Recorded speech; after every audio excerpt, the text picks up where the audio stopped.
Ahí está grabando. Sí, gracias, doctora. Ya, entonces hoy día voy a desarrollar el tema que corresponde a enfermedades alérgicas de la piel, que ustedes seguramente ya tienen una idea de qué es lo que se refiere cuando uno habla de alergias, ¿no? Se trata pues de un grupo de enfermedades en las cuales hay una respuesta exagerada frente a estímulos específicos en alguien que es susceptible, ¿no? Estamos hablando entonces, esos estímulos se llaman alergenos. Y de estas enfermedades que vamos a revisar ahora, eh, casi todas tienen ese mecanismo de reacción de hipersensibilidad que generalmente es mediado por la liberación de inmunoglobulina E. Vamos a ver que algunas de estas enfermedades pueden tener peculiaridades individuales, ¿no? Avanzando. Un momento que no avanza.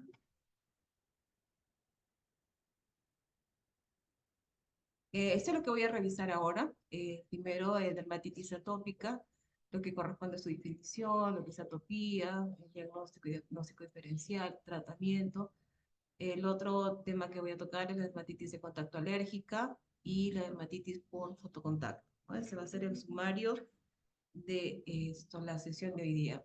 Con respecto a dermatitis atópica, que es una entidad muy frecuente en la consulta dermatológica, no la puedo una dicho, es más allá,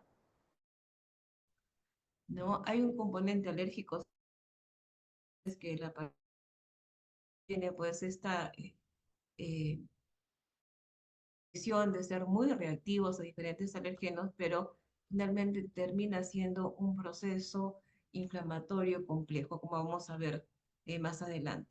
Entonces, cuando hablamos de dermatitis atópica, hablamos de este proceso inflamatorio que es multifactorial, que va a afectar fundamentalmente a niños pequeños en edad escolar. De eh, que tiene recidiva muy frecuentes de exacerbación especial más frío, caracterizado por prurito intenso y persistente. Se caracteriza por lesiones eczematosas de morfología y distribución característica, como vamos a ver más adelante, que, que la mente permiten identificar, ¿no? Como por eso lo he resaltado, para indicar que se trata pues, de una condición asociada o previa a la instalación de la dermatitis atópica. Se considera la primera manifestación a, vamos a ver más adelante, y esto dermatitis atópica tiene una predisposición muy significativa a infecciones gérmenes como el estafilococo en primer lugar, infecciones virales como moluscos, ¿no? Entonces están más vulnerables, más predispuestos a contraer ese tipo de dermatitis atópica, pues afecta significativamente que la padecen especialmente si está involucrado. Con respecto a la imagen, la dermatitis atópica, pues es una dermoepidermal, como ven acá, estamos viendo una piel donde la dermis alterada, espacios, ¿no? Si me siguen con la flecha, hasta ahí.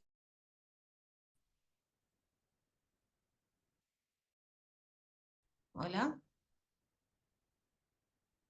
hola.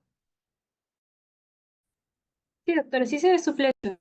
Sí, les rogaría que me contesten porque a veces los internet no son tan buenos y de repente estamos sin internet y estoy hablando al vacío. Eh, que la dermatitis cutáneo alto, que involucra epidermis, la vamos a ver con esta dermatitis atópica aguda de primeros de presentación con lesiones claros, estoy señalando cuales se ha producido un fenómeno de a nivel de conlleva la presencia de acumulación en el epidermis, ¿no? Estas veces pueden y que van a dar lo que conocemos como o esa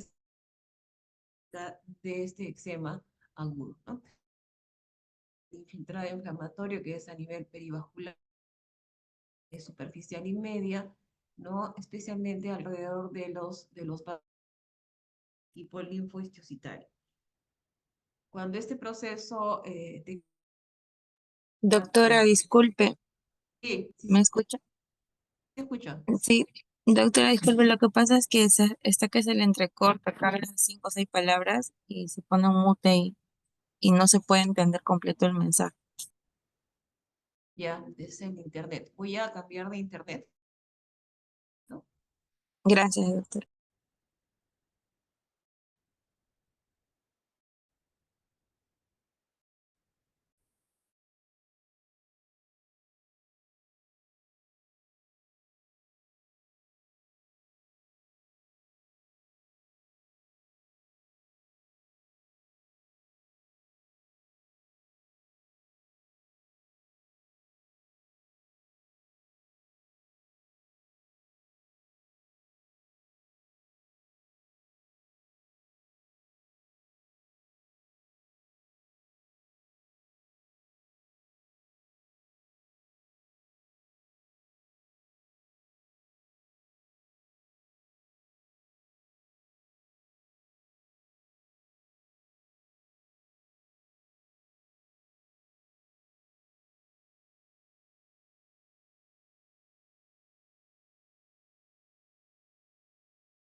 Hola.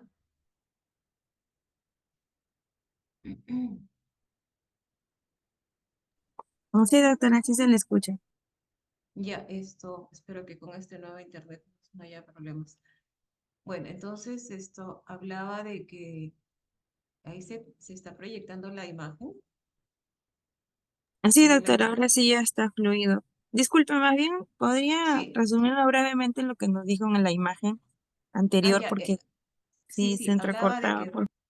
sí, hablaba de que existe a nivel epidermal, o sea, los cambios que vamos a visualizar a nivel histológico en estas dermatitis, especialmente la forma aguda de dermatitis atópica, es básicamente un compromiso epidermal, ¿no? Como vemos acá en la imagen, la presencia primero de una dermatitis espongiótica, quiere decir que empieza a haber edema entre los queratinocitos del estrato granuloespinoso, córneo, y edema que hay entre estos cada vez se magnifica y termina siendo espacios grandes con vesiculación que lo vemos acá, ¿no?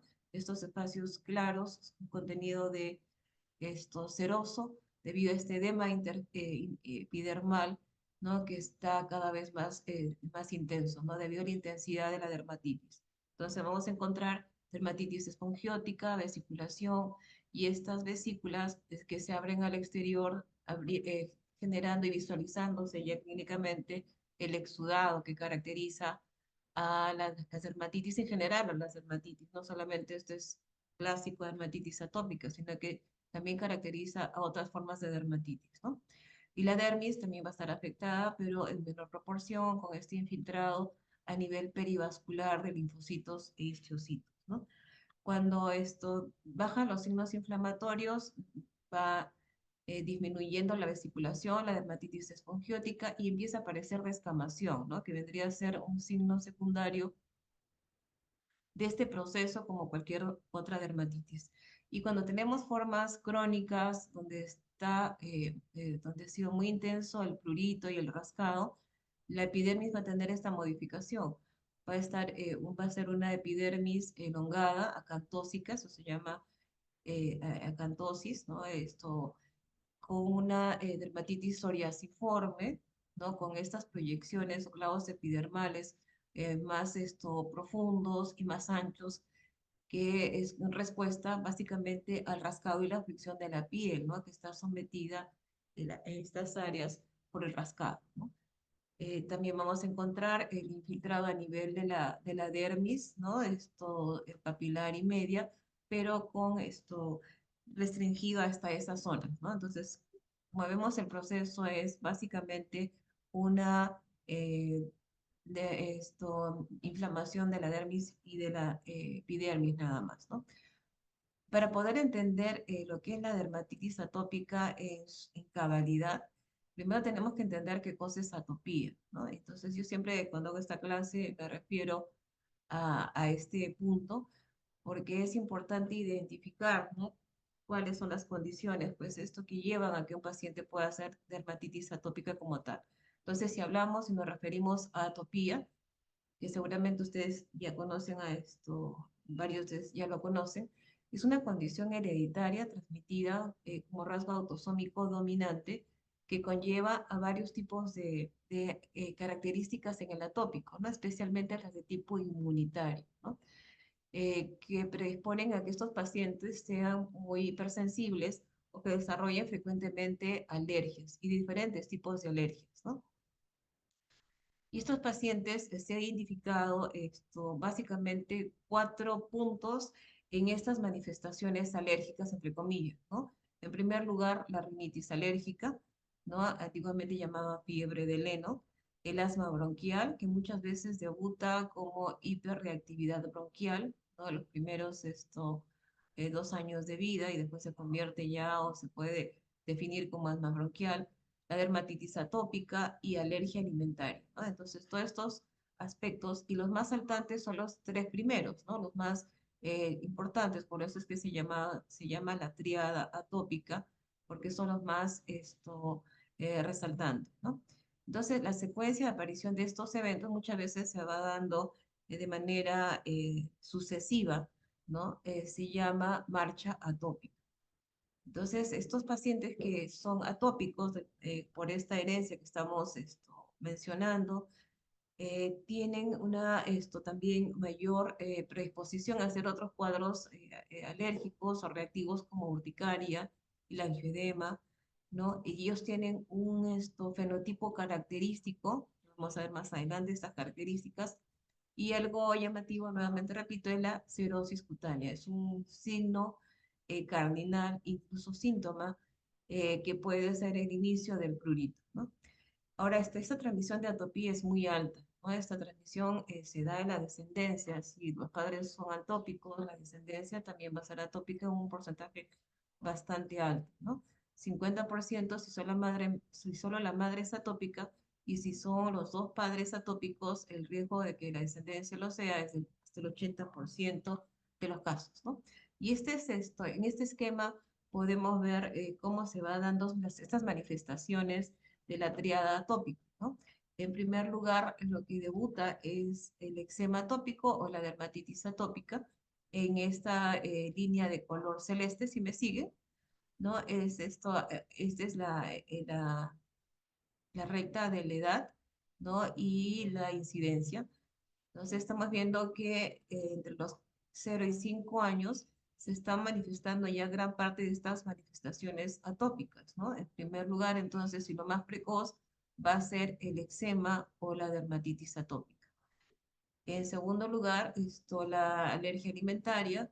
Lo que sigue, y con una incidencia bastante también significativa, viene a ser el asma bronquial, que es alrededor de los 2, 3 años, y se mantiene en una curva alta hasta antes de la pubertad, y luego viene la rinitis, ¿no? Y hay un momento en que estos se entrecruzan, ¿no? Puede haber niños que en un momento determinado padecen simultáneamente dermatitis atópica, asma bronquial o rinitis alérgica. Generalmente las alergias alimentarias tienden a remitir mucho más rápido que estos otros eventos atópicos, ¿no? Con respecto a la epidemiología, la prevalencia de la dermatitis atópica es mucho más alta en países que son industrializados, donde existe mucha polución ambiental, como Lima, ¿no? Y se puede encontrar hasta un 30% de los pacientes en edad escolar portadores de dermatitis atópica. Ambos sexos están afectados por igual. Algunos reportes en países como Estados Unidos, ¿no? Esto es 15 al 20%. La mayoría de los casos de dermatitis atópica son leves a moderados. Esto es en un 58% para formas leves, 38% aproximadamente en las formas moderadas, y afortunadamente solo un porcentaje mínimo, el 3%, puede ser dermatitis atópica severa. Con respecto a la evolución, el curso que sigue la dermatitis atópica tiende a ser autolimitado, ¿no? Con la llegada de la pubertad y la adolescencia empieza a declinar la frecuencia de las crisis de dermatitis atópica y puede resolverse en un porcentaje de alrededor del 75%, autolimitarse, ¿no? Cuando ya el niño es adolescente, llega a la adolescencia. Y paralelamente se ha visto que pueden tener hasta un 50% de estos niños asma bronquial, ¿no? Y 25% rinitis alérgica, ¿no? Se ha encontrado esto, que mientras más temprano el niño haga dermatitis atópica, hay mayor riesgo de que haga también un asma bronquial un poco más severo, ¿no? Y persistente, igual la alergia alimentaria. Con respecto, entonces, acá tenemos un esquema para visualizar esta epidemiología. La mayoría de los niños van a hacer entonces las cuadros de dermatitis atópica antes de los 5 años. El 85% de niños atópicos van a hacer las crisis de dermatitis atópica antes de los 5 años, ¿no? En general, la dermatitis atópica va a iniciar en lactantes entre los 2 a 6 meses, un poquito más tardía que la dermatitis seborreica, que empieza desde los primeros días de vida, ¿no? Y en estos niños se ha encontrado una historia familiar positiva de atopía de 50-70% de los casos. Con respecto a la patogenia de la dermatitis atópica, cada vez se sabe más de los factores genéticos y epigenéticos que están involucrados en la patogénesis de este problema. Entonces, tenemos por un lado factores genéticos, ¿no? De los que hablábamos, esta transmisión genética de los progenitores, factores epigenéticos que cada vez son más relevantes en el sentido de que van a activar algunos genes, especialmente que codifican sustancias o interleuquinas proinflamatorias que van a explicar prurito, cirrosis, inflamación posterior, ¿no? Entonces, estos factores, tanto genéticos como epigenéticos, van a incidir en tres pilares muy claros, identificados, ¿no? Uno es la disregulación inmune, ¿no? Alteraciones en la función de la barrera epidermal. Hablamos de una barrera epidérmica disfuncional con la cual nacería el niño atópico. Va a tener además alteraciones en el microbioma dado a esta regulación inmune con la cual él también nace, que van a desencadenar finalmente en cirrosis cutánea, fundamentalmente por esta barrera epidérmica disfuncional, prurito y finalmente inflamación, con lo cual se cierra el círculo y se presentan las crisis de dermatitis atópica, ¿no? Entonces aquí para identificar estos factores y los genes que están involucrados, ¿no? Se ha visto que hay mutaciones, hasta un 50% mutaciones, especialmente la profilagrina, que es, si se recuerda a la anatomía, la profilagrina es una proteína que se expresa a nivel del estrato córneo, que tiene que ver con la síntesis de filagrina, indispensable para formar la barrera cutánea. Pues este es uno de los defectos genéticos que se ha identificado, ¿no? Entonces, en la formación, genes que van a codificar la filagrina, ¿no? Otros que tienen que ver con eh, la síntesis de algunas interleuquinas, como la interleuquina 4, 13, como las más resaltantes, ¿no? Con respecto a de manera más resumida, hablando de la fisiopatología, entonces es una sumatoria de factores genéticos y epigenéticos, ya hablamos que es una transmisión autosómica dominante poligénica, ¿no? Alteraciones a la barrera cutánea, si una barrera cutánea disfuncional, alteraciones inmunológicas. Me voy a referir rápidamente a algunos de estos factores. Ustedes, haciendo un paréntesis, recuerden las funciones de la barrera cutánea, ¿no? Básicamente es prevenir pérdida transepidérmica de agua, evitar el ingreso de patógenos del exterior, ¿no? Como alergenos y patógenos bacterianos, mantener el pH ácido de la piel, inmunidad innata, a través de estas partículas o proteínas pequeñas que son los péptidos antimicrobianos o lo que se llama PAMs, ¿no? Entonces, estas funciones van a estar alteradas en la piel del atópico, incluso desde el nacimiento, ¿no? Que va a ser en mayor o menor grado dependiendo los factores epigenéticos que vayan a incidir en el desarrollo de este niño, ¿no? Entonces, cuando nos referimos a la disfunción de la barrera cutánea, va a estar alterada básicamente en la constitución del estrato corto, ¿no? Menor formación de filagrina o una filagrina defectuosa, ¿no? Hay trastornos en la organización de los lípidos a este nivel, reducción de los lípidos totales, especialmente expensas de ceramidas del tipo 1, ácidos grasos libres. También se ha encontrado a este nivel una disminución del factor de hidratación natural y todo esto conlleva pues a que exista una mayor pérdida transepidérmica de agua de manera normal, espontánea y normal, ¿no? Para el atópico, ¿no? En condiciones fisiológicas sería un perdedor continuo de agua y por lo tanto va a tener una piel seca, ¿no? Esta condición hace que esté más expuesto a los alergenos locales. También esta piel va a tener un pH más alto, ¿no? Que va a permitir que algunos gérmenes patógenos colonicen la piel del atópico, especialmente el Staphylococcus aureus, y todo esto finalmente va a conllevar a esto pérdida más significativa de agua, ¿no? Por lo último que se encontraba es alteraciones en las uniones estrechas a nivel de la epidermis, ¿no? Este es un esquema que representa todo lo que estamos hablando, las alteraciones en la constitución de ceramidas del estrato córneo. Este vendría a ser el estrato córneo, ¿no? Si me siguen con la flechita, todo esto vendría a ser el estrato córneo, que es fundamental, es donde reside la función de barrera de la piel, entonces alterada en los atópicos, ¿no? Entonces, esto va a ser una piel que pierde agua, una piel que es más permisible a sustancias tóxicas provenientes del exterior y además va a ser una piel muy vulnerable, muy reactiva. Lo que estamos hablando, las alteraciones en las uniones estrechas, que también va a ser una condición además que se suma a todo lo que estamos hablando, ¿no?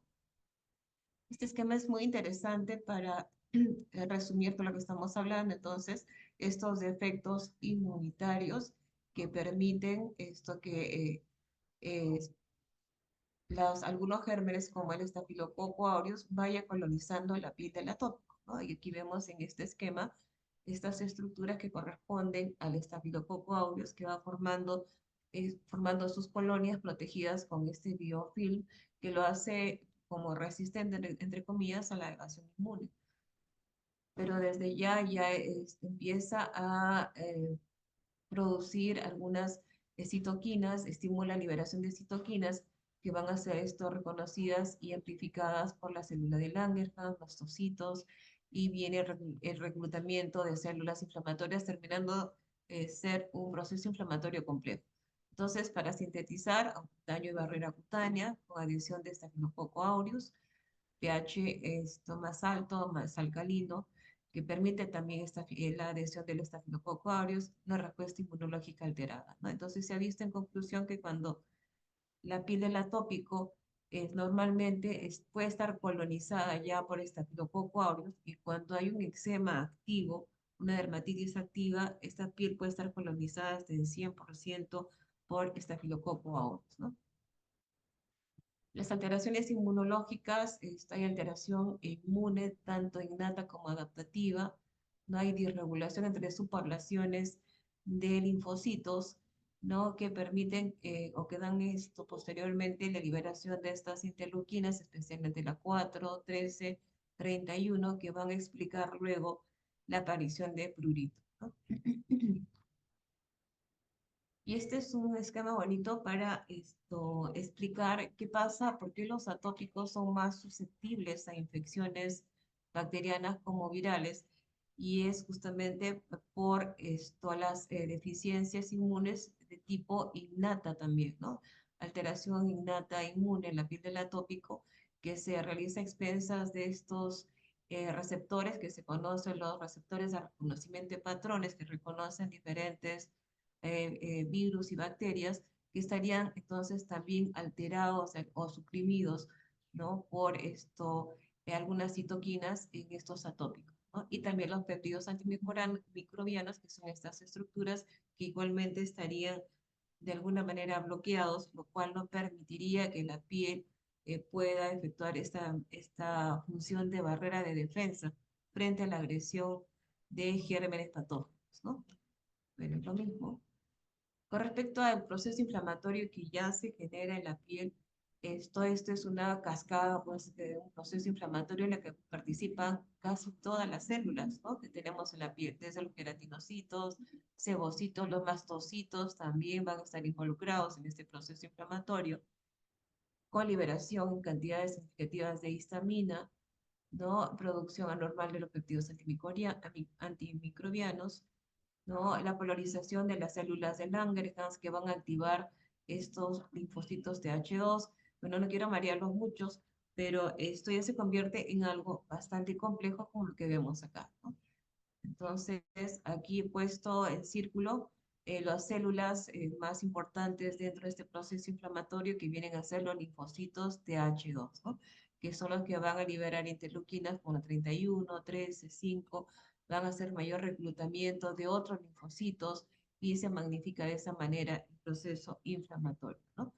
Y termina siendo algo tan complejo como esto que no voy a detenerme mucho. Con respecto al prurito, ¿hasta hay alguna pregunta? ¿Me escucha bien todavía? Sí, doctora, sí se escucha bien. Ya, con respecto al prurito, esto que se presenta en los atópicos, hasta hace poco no se entendía muy bien cómo se puede explicar un prurito tan intenso, persistente, crónico, ¿no? Que incluso alteran de manera muy importante la calidad de la vida del niño que lo padece, ¿no? Entonces, se ha ido conociendo cada vez más este fenómeno en los niños, ¿no? Y en conclusión sabemos que se trata de un fenómeno complejo multifactorial resultante de la interacción de mecanismos neuronales centrales, periféricos o una disfunción inmunológica de la que ya hemos hablado ante una barrera cutánea alterada, ¿no? Y básicamente inducido por citoquinas, ¿no? No es histamino dependiente, ¿no? Como lo es otros procesos como la urticaria, donde hay la inmunoglobulina, la histamina, es la mina importante que explica el cuadro, acá son otras citoquinas que están involucradas, ¿no? Como este de acá, que es el factor estromaltínico, que se secreta en la epidermis, elevado en dermatitis atópica, interleuquina 4, 13, y está en rojo, que vendría a tener un papel preponderante en la explicación y en la génesis de este prurito que es intratable y muy persistente en estos niños, ¿no? La sustancia P también está involucrada, terminaciones nerviosas libres, la activación de unos receptores neuronales, y este prurito es característicamente desencadenado por sudor, actividad física y el estrés. Entonces, acá vemos todos estos detalles que hablábamos, ¿no? Esto es la piel del atópico y estos mediadores que se están liberando que van a actuar sobre estos receptores de terminaciones libres que van a desencadenar este prurito, ¿no? Y cada vez mientras más intenso es el rascado, se van liberando nuevos mediadores, más liberación de interleuquinas, ¿no? Resaltar entonces interleuquina 31 y este que es el factor estimulativo, ¿no? Ahora, con respecto a los factores exacerbantes y desencadenantes, pues son múltiples desde los locales, ¿no? Que pueden ser jabones muy alcalinos, que resecan más la piel, o que están alterando más la barrera cutánea. Entonces, son elementos que van a tender a producir mayor daño a la barrera cutánea y por lo tanto una piel que pique más, ¿no?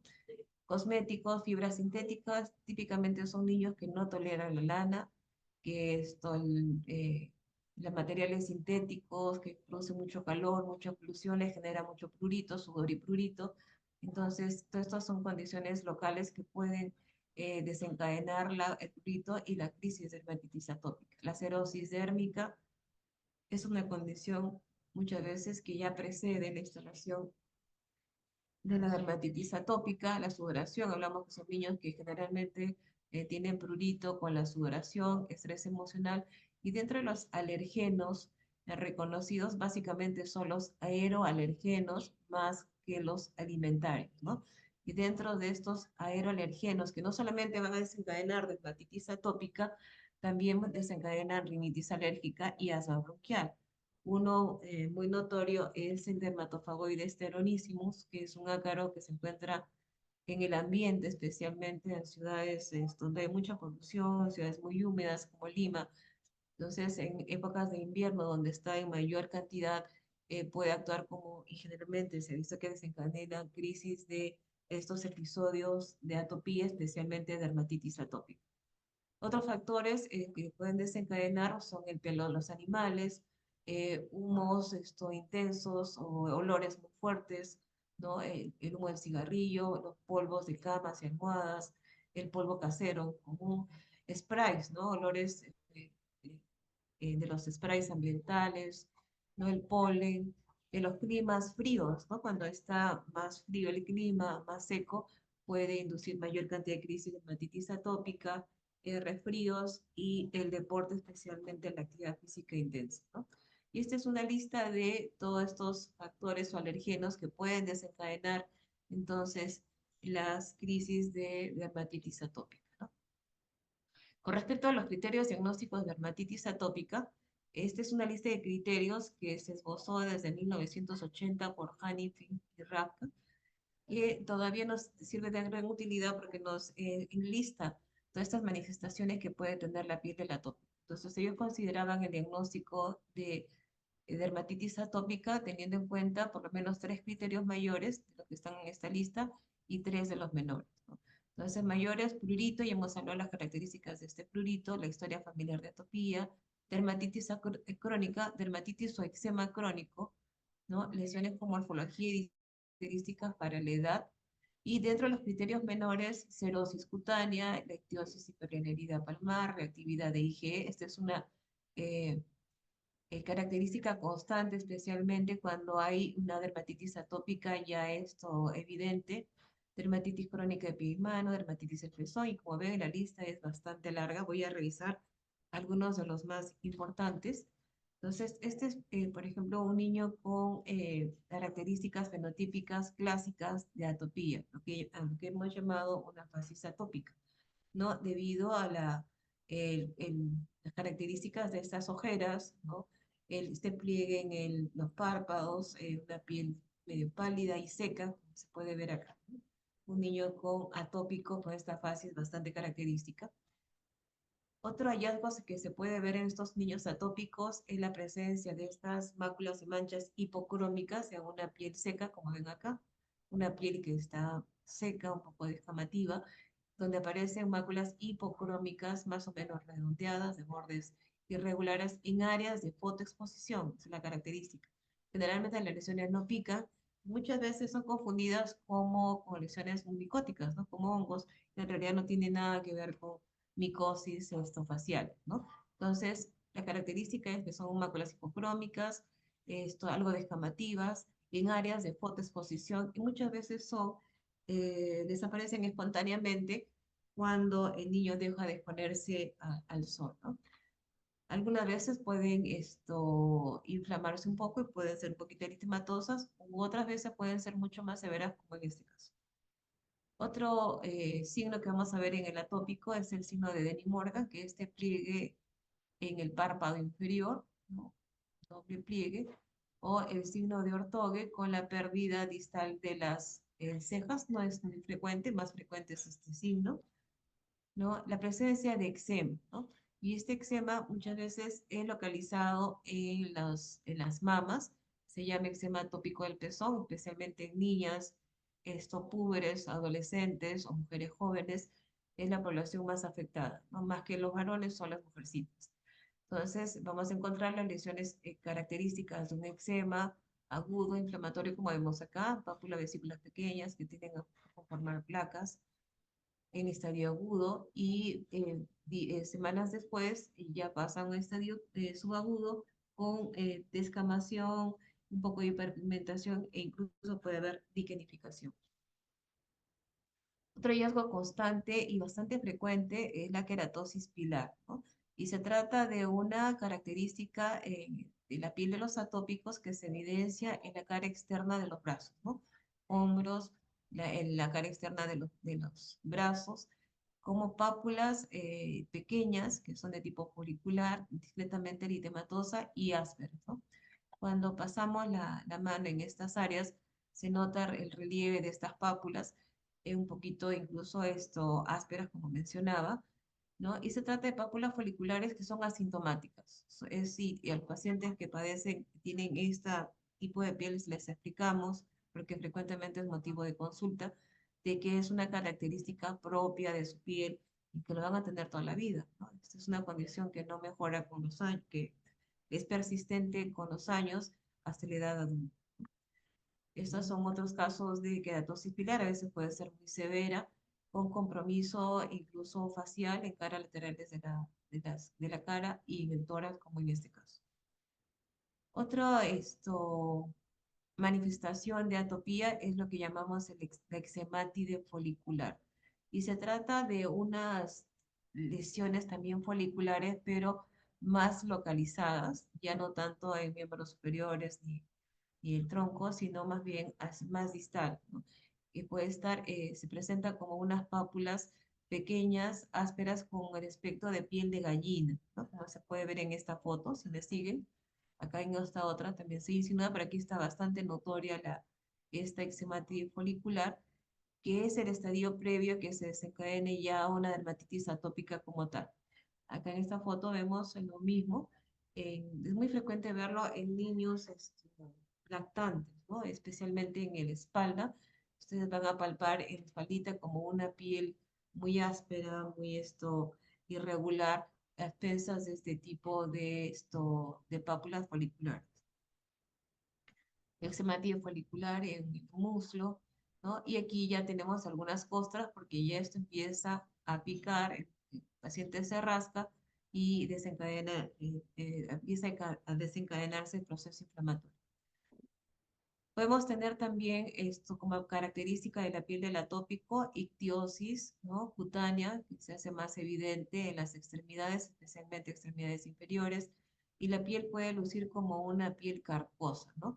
Esta es una condición que se presenta en porcentaje de alrededor del 30% de los atópicos y es más intensa cuando la piel es más erótica y más frecuente también en épocas de invierno, ¿no? Hiperlinearidad palmar también suele verse en los atópicos, ¿no? Con esta gran cantidad de líneas en las manos, es simétrico, también puede estar en los pies, obviamente no produce molestias, pero es una condición. Y este es otro ejemplo de ictiosis que forma escamas como las del pescado, muy adheridas, que da el aspecto como de piel carcosa, ¿no? Ahora, con respecto a los criterios más recientes que se están usando para el diagnóstico de dermatitis atópica, son los criterios de la Academia Americana de Dermatología, donde en realidad se resume, ¿no? Todo esto que hemos hablado para hacerlo de manera más sencilla, ¿no? Entonces, signos esenciales que debemos tener en cuenta siempre para poder diagnosticar dermatitis atópica es el prurito, con las características que he mencionado, el eczema, la dermatitis con la morfología típica para la edad y la evolución. Pues esto bastaría en realidad para poder hacer el diagnóstico.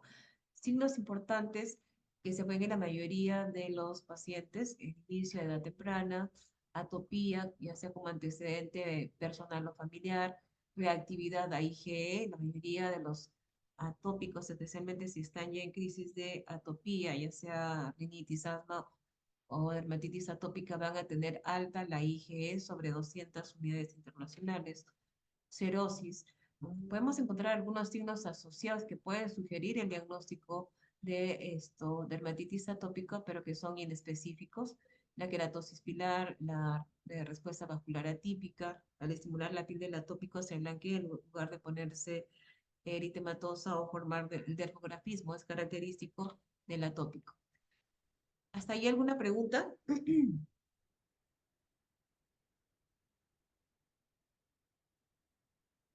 ¿Alguna pregunta? ¿Alguna duda? Doctora, una consulta con respecto a la lesión a nivel del pezón, el eczema. Sí. ¿Esto tiene que ser unilateral o bilateral? Generalmente es bilateral, ¿no? Tiene que ser bilateral. Hay que considerar el hecho de que generalmente son procesos un poco crónicos y el desencadenante puede ser la sequedad de la piel previamente y a veces son los contactantes, ¿no? De brasieres, ¿no? Actualmente se utilizan con mucho material sintético, licras, nylon, ¿no? Que actúan ya como el desencadenante, ¿no? Pero previamente hay esta condición, pues esto de piel seca, ¿no? Y piel muy reactiva, ¿no? Entonces es simétrico, es una condición simétrica, ¿no? Y muy pruriginosa. ¿Alguna otra pregunta? ¿El sudor de la persona puede ser también un desencadenante o no está, digamos, incluido en en las etiologías? El sudor, en este caso, del eczema del pezón o en general. No, en este caso, o ante una, digamos, dermatitis que se Mira, expresa en algo. como hablaba previamente, el sudor en los niños, sí, las características del sudor de puede actuar como un estímulo para desencadenar prurito, ¿no? Y es lo que vemos clásicamente cuando estos niños corren, están sudosos, también se están rascando, ¿no? Se están rascando sobre todo la cabeza, el cuello, la espalda, porque esas características del sudor les estimula el prurito, ¿no? No se sabe exactamente cuál es el mediador en el sudor en estos niños, pero el sudor frecuentemente les desencadena prurito, ¿no? Si no hay más preguntas, continúo. Con respecto a las formas clínicas, hay tres formas clínicas que se han descrito. La forma más precoz, que es la del eczema agudo o del lactante, entre los 6 meses a los 2 años, ¿no? El eczema de la niñez y el del adulto, y el adolescente y el adulto. Con respecto al eczema infantil, eczema o dermatitis son términos que se utilizan indistintamente. Entonces van ustedes a encontrar cuando lean su literatura respectiva, eczema infantil, eczema de la niñez, ¿no? O dermatitis atópica infantil es lo mismo, ¿no? No se conjuntan. Entonces, esta forma infantil debuta temprano, a partir de los 2 meses, y la localización básicamente es en estas áreas rosado intenso, ¿no?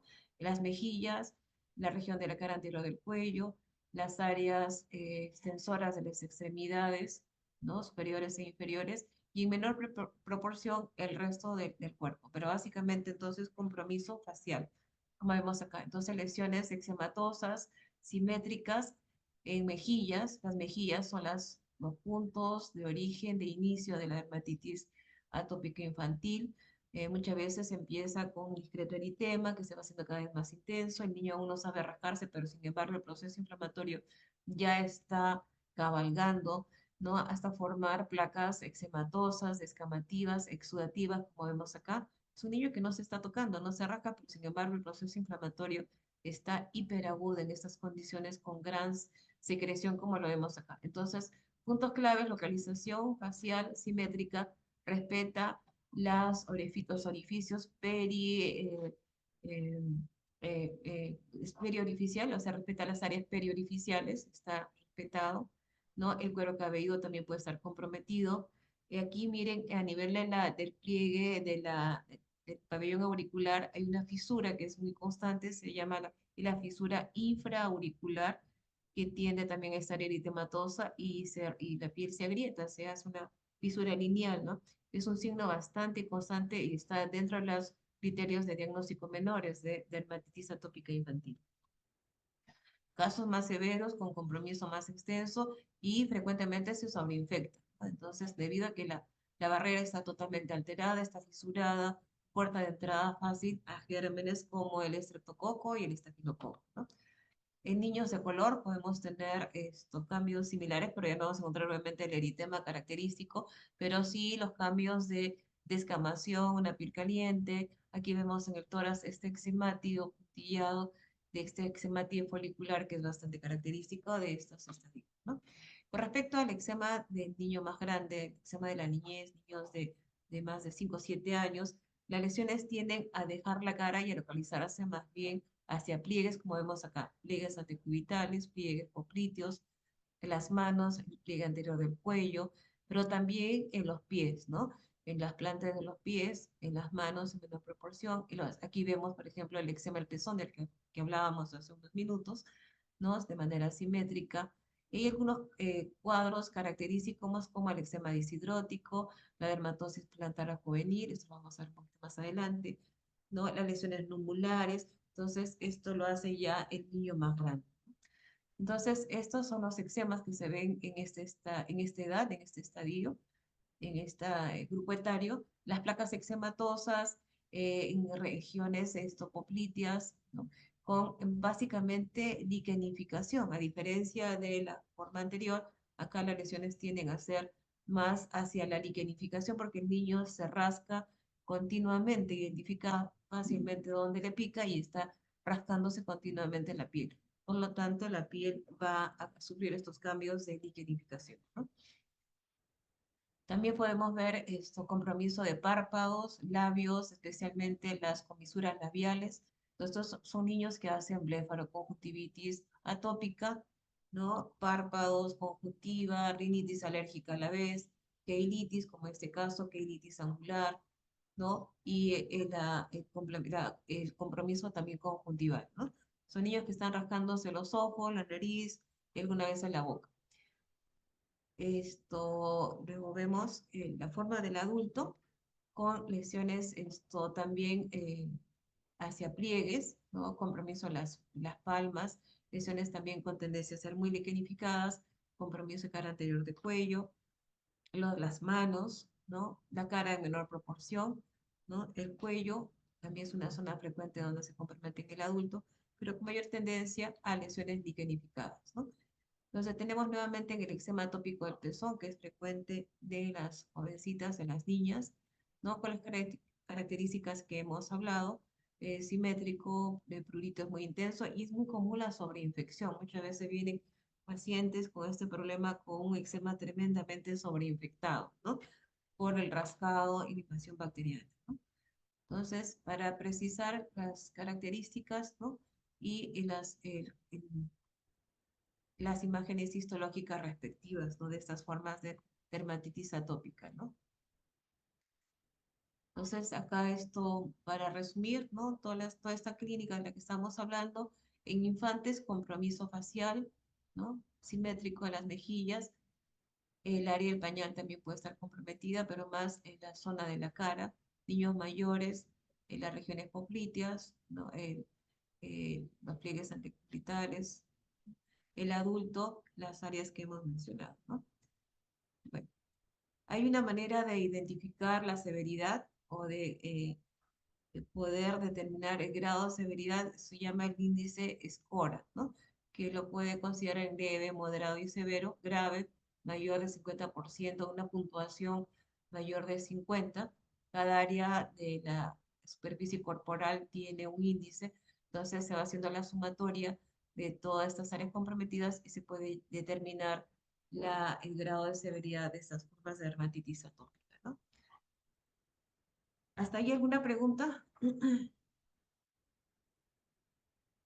Bueno, voy a avanzar rápidamente con otras dermatosis o dermatitis alérgicas que están muy relacionadas ellas a la atopía.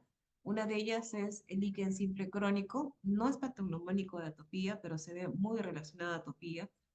Y se trata de placas eczematosas, como las vemos acá, con tendencia a la liquenificación, debido a que son procesos persistentes, de larga evolución, y siempre localizados en el mismo sitio, como es el dorso de las manos, puede ser en las rodillas, en área de genitales es muy frecuente, como en este ejemplo, un líquen simple crónico en la vulva, ¿no? En el escroto, en los varones también es muy frecuente, en cara anterior de piernas y con estos cambios por la cronicidad del proceso, ¿no? Una piel engrosada, puede haber incluso discromía, como en este caso, hiperpigmentación e hipopigmentación a la vez, una piel muy engrosada que es muy pruriginosa, ¿no? Esta condición es sumamente pruriginosa y persistente y de tratamiento muy difícil.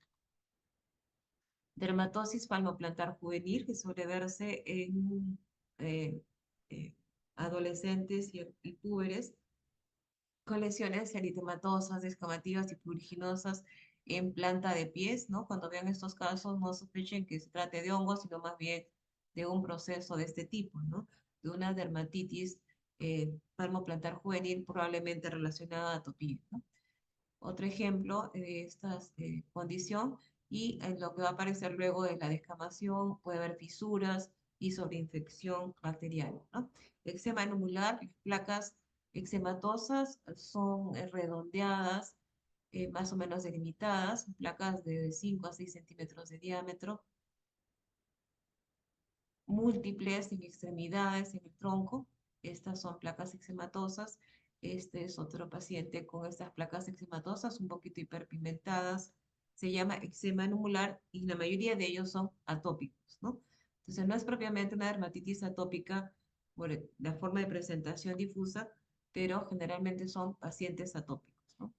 Otra condición es el eczema disidrótico o dermatitis disidrótica, disidrosis también se conoce con ese nombre, ¿no? Y es pregunta de examen por si acaso. Las lesiones son básicamente vesículas, ¿no? Acá el proceso inflamatorio es epidermal, muy importante, muy significativo, que esa esponjiosis llega a una vesiculación marcada, como lo vemos acá. Entonces, se trata de erupciones periódicas de vesículas, básicamente, o al inicio pequeñas pápulas que rápidamente se convierten en vesículas, como las que vemos acá, ¿no? Vesículas que tienden a tendencia a estar agrupadas, muy pruriginosas, son vesículas tensas que salen en los bordes de los dedos de las manos. De repente alguno de ustedes ha padecido este problema porque es muy frecuente en jóvenes y está relacionado muchas veces a hiperhidrosis, como vemos acá, ¿no? Entonces un paciente con hiperhidrosis, se notan ahí bastante brillantez de las palmas de las manos por el sudor excesivo y se acompaña frecuentemente entonces de esta condición de hiperhidrosis también, ¿no? Las vesículas numerosas, acá tenemos muy florido el cuadro, todo está sembrado de vesículas, algunas con tendencia a coalescer en las palmas de las manos, cuando el cuadro es muy severo, incluso puede ir más allá de estas áreas, puede comprometer antebrazos o miembros superiores, simétrico y puede darse también en los pies, ¿no? Disidrosis palmoplantar o solamente es disidrosis palmar, ¿no? El tratamiento es a base de básicamente corticoides, se pueden dar antihistamínico, pero básicamente es el uso de corticoides y tratar de identificar la causa, si es paciente atópico o hay alguna otra condición que explique este proceso. A veces hay micosis en los pies que habría que también tratar, ¿no? Otra condición frecuente en los atópicos o como cuadro alérgico son los prurigus, ¿no?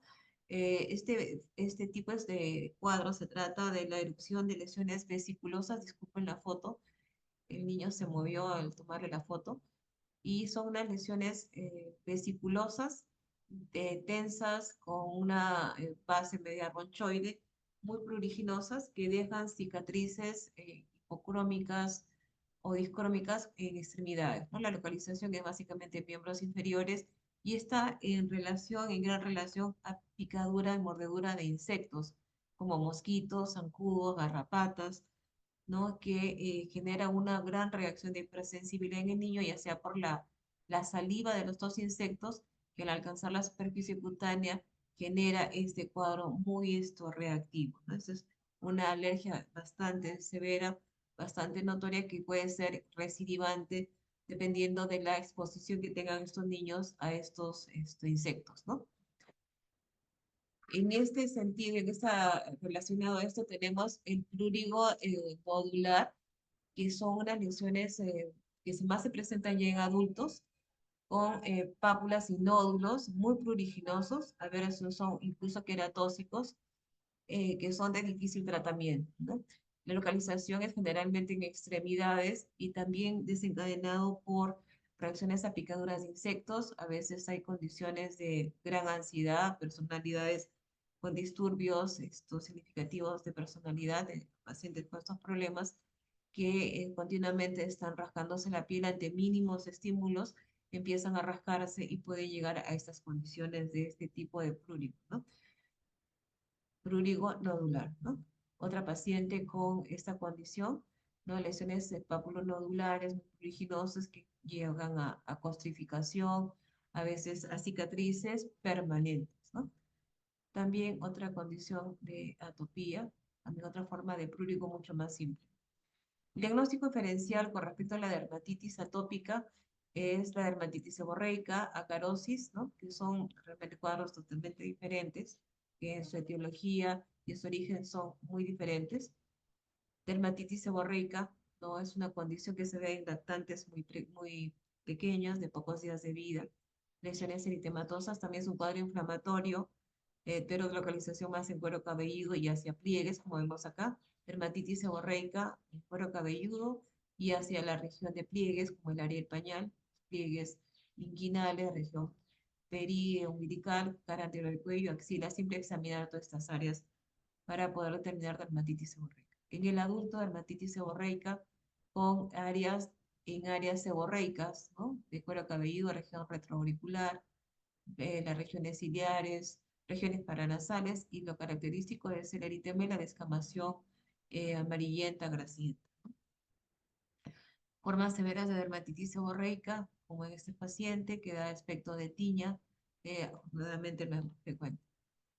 Eczema craquelé también es otra tipo de eczema, pero que se ve en los adultos, que forman unas áreas eritematosas, descamativas, de piel muy seca, que adopta una piel gruesa, muy pruriginosa, que se ve sobre todo en ancianos, ¿no? También otro ejemplo de lo mismo, el eczema craquelé. Dermatitis de contacto, cuando identificamos contactantes, dermatitis de contacto alérgica, básicamente, puede ser también irritativa, y como ven, la imagen clínica es muy difícil de diferenciar de una dermatitis atópica, ¿no? Entonces aquí hay que buscar antecedentes, localizaciones, trata de identificar el agente desencadenante para poder concluir que se trata de dermatitis de contacto, ¿no? Dermatitis de contacto en niños, dermatitis del área del pañal, ¿no? Esta es una forma de dermatitis en el área del pañal complicada con cándida, ¿no? Para el diagnóstico diferencial, ¿no? Dermatitis de contacto complicada con úlceras de Jacquet, se llama, cuando el proceso es muy crónico, puede haber ulceración, es una complicación para el uso inadecuado de corticoides, y la complicación con cándida puede llevar a lesiones tan severas como las que estamos viendo acá. Otras formas de dermatitis de contacto de diferentes formas, ¿no? Psoriasis. Hay otro cuadro que es la dermatitis infectiva, que también entra en el diagnóstico diferencial, pero en este caso las lesiones a veces no tienen mucha relación con antecedentes de atopía, ¿no? Y más bien con esta relación a infección por HTLV1, ¿no? Primo hermano del virus del SIDA, donde son pacientes portadores de esta infección que hacen lesiones de tipo eczematosa, ¿no? O dermatitis, que tiene este nombre, dermatitis infectiva. Y son lesiones que comúnmente se están sobreinfectando debido al prurito, al rascado, al proceso inflamatorio, ¿no? Diagnóstico diferencial también con tiña, ya han visto tiña seguramente en práctica. Las lesiones son eritematopapulo-descamativas, no hay eczema acá, ¿no? No hay eczema, ¿no? Las lesiones eritematopapulosa descamativas, serpiginosas, redondeadas, incluso geográficas, características de una tiña. Acarosis, ¿no? La acarosis sí, a veces nos da problemas de diagnóstico, especialmente cuando hay un rascado continuo que puede conducir a eczematización de la piel sin ser una dermatitis propiamente, ¿no? Producto del rascado pueden eczematizarse. ¿Y cómo identificamos las lesiones acarósicas con este tipo de lesiones? Discretas pápulas levemente eritematosas, papulocostras pequeñitas, como las que vemos acá, en áreas de pliegues o esto de intertrigos también, ¿no? Prurito, sobre todo nocturno, hay antecedentes familiares, epidemiológicos que nos permite considerar el diagnóstico. En este caso, este es un cuadro florido de acarosis, compromiso de espacios interdigitales, ¿no? Como vemos acá, algunas pápulas, acá hay liquenificación por el raspado, paciente que tenía mucho tiempo acarosis, ¿no? Con estas lesiones bastante floridas de acarosis, ¿no? Eczema carósico del pezón también suele verse entre el diagnóstico diferencial, la carosis para estos casos, ¿no? Y la paciente tenía, además de su eczema en las mamas, tenía lesiones, como ven acá, típicos de acarosis, ¿no? Que se había eczematizado en la zona de las mamas. Acarosis infantil es un poquito más difícil de diferenciar la dermatitis atópica, pero si somos un poquito acuciosos podemos ver lesiones polimorfas, más dispersas. Siempre las dermatitis atópicas o las dermatitis tienden a ser más restringidas en áreas más o menos delimitadas. En cambio, este es un cuadro mucho más disperso, con compromiso de de palmas, plantas en los niños, especialmente en edad infantil. Bueno, otros cuadros que pueden confundirse con dermatitis, esta es una capilaritis o dermatitis purpúrica, dermatosis purpúrica de Chambers, se llama. Dermatosis purpúrica, que realmente parecen típicas eczemas, pero que no lo son. Bueno, no los quiero complicar más. Y dermatitis solar plurigoactínico, que también se parece mucho, pero estos son niños más grandecitos con lesiones que están en áreas de fotoexposición. También pueden tener alteraciones conjuntivales, como ven acá, pigmentación conjuntiva. Eczema citostático relacionado a problemas varicosos, eczemas citostáticos, eczema hipostático, líquen amiloide, bueno, no quiero marearlos más.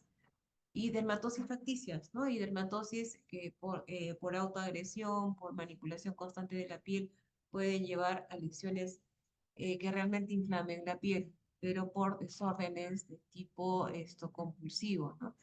Pacientes como esta paciente, esta señora que tenía lesiones eczematosas, eczematoides, por aplicación constante de productos irritativos en la cara, irritantes en la cara. O este jovencito que tenía un problema de depresión, de ansiedad, que conllevaba hasta continuamente rascarse la piel. Y así estas lesiones erosionadas, placas erosionadas, costrosas, de tratamiento muy difícil. ¿Alguna pregunta antes de pasar al siguiente punto?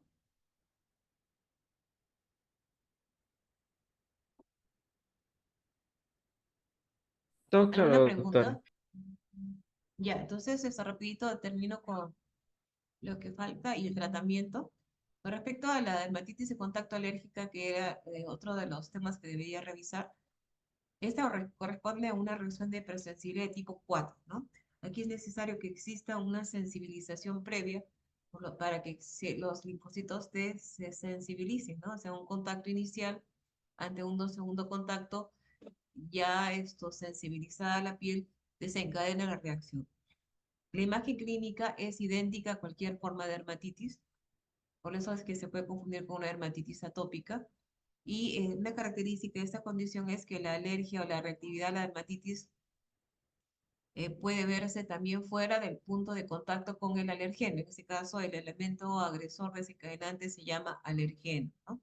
Se habla de que existe una predisposición a menudo hereditaria y cuanto más potente y concentrado es el alergeno, más intensa y más extensa puede ser la reacción alérgica, ¿no? Entonces, tenemos diferentes contactantes, alergizantes locales que pueden desencadenar este tipo de dermatitis, ¿no? En la imagen clínica, la experiencia clínica es indistinta a cualquier forma de dermatitis, ¿no? Como dermatitis atópica, ¿no? Esta es una dermatitis, por ejemplo, de contacto de los albañiles, ¿no? Con lesiones eczematosas, descamativas, fisuración, con procesos crónicos. Este es un paciente que lo hemos visto hace poco, que era albañil y que tenía, miren, en las manos una dermatitis de contacto de larga evolución, con una piel engrosada, muy engrosada, con fisuras, pero que también hacía la dermatitis fuera, ¿no? Por eso la foto.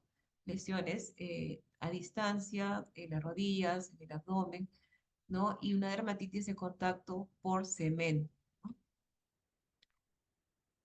la imagen más cercana, la piel muy engrosada, ¿no? Con estas incluso fisuras, ¿no? Es muy común entonces en los trabajadores manuales como los albañiles, ¿no? La manera de identificar estas dermatitis de contacto es con el patch test, creo que hemos hablado de esta prueba, ¿no? La dermatitis fotoalérgica, el mecanismo es similar, pero acá media la luz, ¿no? Entonces también se llama dermatitis de fotocontacto alérgica, también el mecanismo es el mismo, solamente que aquí se agrega la radiación solar para activar al alergeno. Entonces, existe el alergeno en contacto con la piel o un alergeno ingerido, que también puede ser, puede haber estado ingerido algún medicamento que es fotosensibilizante, entonces puede inducir una dermatitis de este tipo, ¿no? Una dermatitis fotoalérgica o de fotocontacto alérgica, ¿no? Con lesiones que tienden a ser un poquito más severas que las dermatitis comunes, que puede haber incluso hasta ampollas hemáticas como las que vemos acá, ¿no? Con gran edema, ¿no? Varios parches, ¿no? Dermatitis de fotocontacto alérgica, ¿no? Este es producido por la ruda, ¿no? Los pacientes que a fin de año tienden a ponerse esto, pasarse ruda o latillarse con ruda y luego se van a la playa y hacen esta reacción, ¿no? Con respecto al tratamiento en general de estas alergias cutáneas o dermatosis alérgicas cutáneas, el objetivo es controlar la inflamación, ¿no? Para ello utilizaremos antiinflamatorios, controlar el prurito, ¿no? Si es posible utilizar antipruriginosos, controlar la sobreinfección bacteriana que puede estarse dando, la mayoría de ellos cursan con infección bacteriana agregada, y en lo posible restaurar la barrera cutánea, ¿no? Entonces, tratamiento tópico, en primer lugar, es importante las medidas higiénico-dietéticas, el baño adecuado, evitar productos de limpieza que empeoren la barrera o dañen más la barrera cutánea, que en el atópico ya la tiene pues, puesto de nacimiento alterada, ¿no? Entonces, se prefiere utilizar jabones especiales. Estos jabones se llaman Sindex, que pueden ser en barra o pueden ser líquidos. Actualmente tenemos una gran variedad de este tipo de productos líquidos que ayudan a hacer una limpieza adecuada sin agredir más la piel y conservan el pH, ¿no? Tratan de mantener el pH adecuado de la piel. Se puede utilizar después del baño los restauradores de barrera cutánea. Estos pueden ser a base de emolientes o cremas que contengan ceramidas, hidratantes.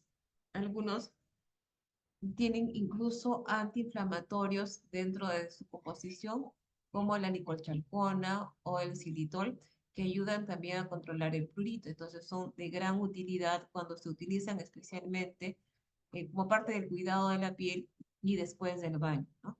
Especialmente en niños que empiezan a presentar ya una cirrosis cutánea significativa. Entonces es mejor prevenir que esa piel luego se inflame y desencadene dermatitis utilizando este tipo de productos. Luego, los antiinflamatorios tópicos, los más importantes vienen a ser los corticoides tópicos, que son en realidad la piedra angular de tratamiento de estas dermatitis o estas dermatosis alérgicas, y se prefieren especialmente la dermatitis atópica, los de tipo esterificado, ¿no? Que son 5, entre los más importantes, dentro de ellos el más importante es la hidrocortisona, la metilprednisolona, que son corticoides seguros y que pueden utilizarse tiempos prudenciales, aproximadamente 20 días.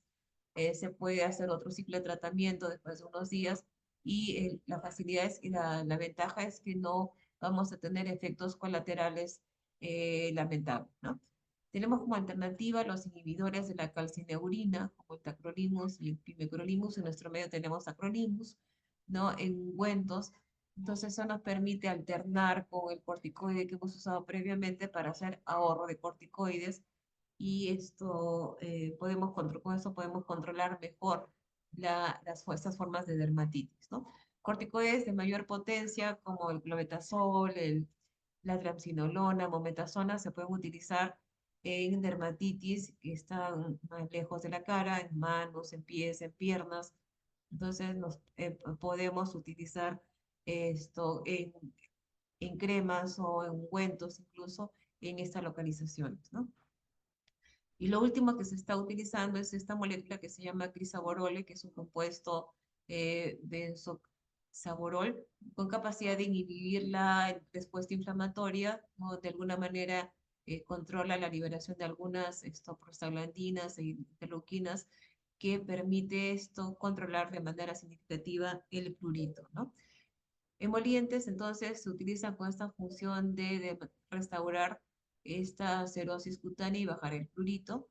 Se recomienda usarlos diariamente, ¿no? Y de preferencia, utilizarlo sin perfumos, ¿no? Bueno, y esta es una tablita para tener en cuenta y para que lo aprendan, ¿no? Para que lo puedan memorizar los diferentes corticoides que utilizamos, ¿no? Los halogenados, los esterificados, de los que hablábamos, que son los útiles para tratar formas de dermatitis atópica, ¿no?